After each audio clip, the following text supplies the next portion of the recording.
Alright, hey Space Word Bird, and welcome to another YouTube video. Playing some video games today, and yeah, we're back, ready to crank out another series of YouTube videos for you. Just so you're aware of our posting schedule with work, with school, Party Pete, and myself, our schedule allows us enough time to make a few videos per week, and we'll usually get them posted toward the end of the week or by the weekend. Yeah, we just want to thank you for your support of our little YouTube channel, having a lot of fun doing it, and we plan on making NBA 2K16 vids throughout the season, and if time allows, maybe some other gameplay vids. We'll see. Now, today's video. This video is the first in a two-part video series. Yeah, getting you up to speed on what was the All-Star Weekend and how we surfed that crazy auction wave of ridiculousness. Yeah, both Party Pete and myself, we were ready for it. We knew the auction house was going to be nuts. We went in with a plan of attack for MT profit, and we both had some decent success. Now, we both went into the auction house ready to make a profit, but our approaches were totally different. Party Pete, he went in swinging for the fences. He targeted the new Amethyst All-Stars that were released on Friday. Yeah, he went after the big ticket flips. Me,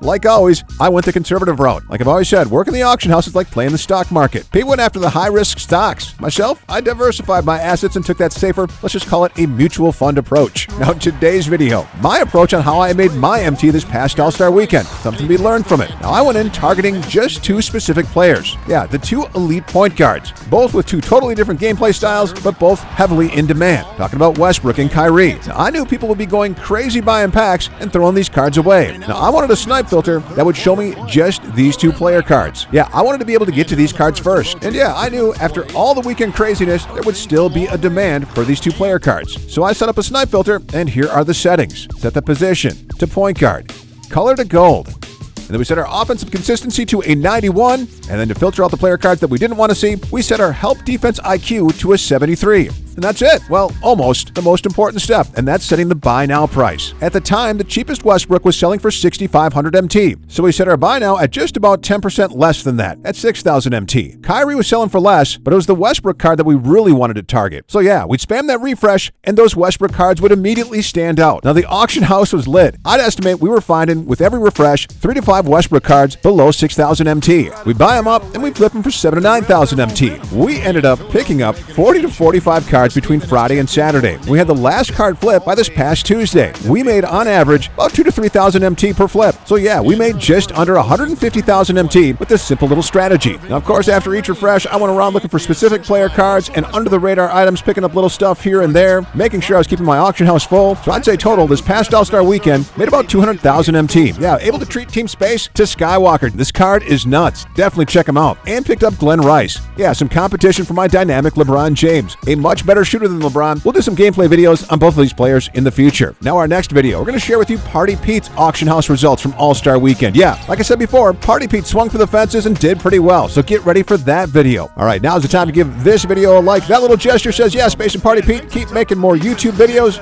Dislike it if that's your deal. Nothing we can do to stop you. We're just glad you stopped by. Subscribe so you're checking out future vids. For Party Pete, this is Space. We are out.